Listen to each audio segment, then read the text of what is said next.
Hello!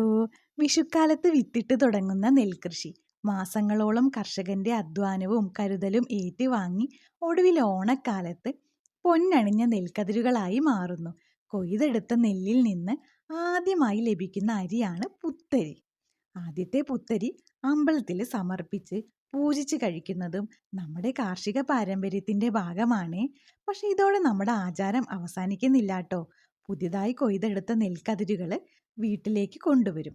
വീടിന്റെ പടിക്കല്, കട്ട്ളയില്, കളപ്പുരയില്, നെൽപ്പുര തുടങ്ങിയ ഇടങ്ങളിലൊക്കെ ചാണകം ഉപയോഗിച്ച് നെൽക്കതിരുകൾ ഒട്ടിച്ചു വെക്കുന്ന ആ പഴയ ആചാരം നമ്മുടെ നാട്ടിലും ഉണ്ടായിരുന്നു കേട്ടോ.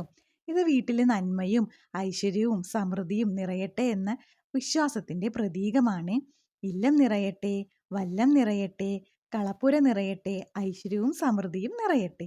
നെൽക്കതിരുകൾ വീട്ടിലേക്ക് നിറയ്ക്കുമ്പോൾ പാടുന്ന നാടൻ പാട്ടുകളും ഈ ആചാരത്തിന്റെ ഒരു പ്രത്യേക സ്ഥാനമുണ്ട്.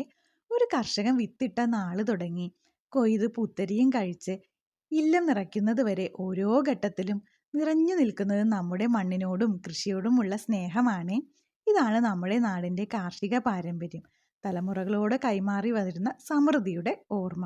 അപ്പൊ എല്ലാവർക്കും ഒരുപാട് വർഷം പുത്തരി ഉണ്ണാൻ പറ്റട്ടെ എന്ന് ദൈവത്തിനോട് പ്രാർത്ഥിച്ചുകൊണ്ട് എല്ലാവർക്കും എൻ്റെയും യദുവിൻ്റെയും ഓണാശംസകൾ.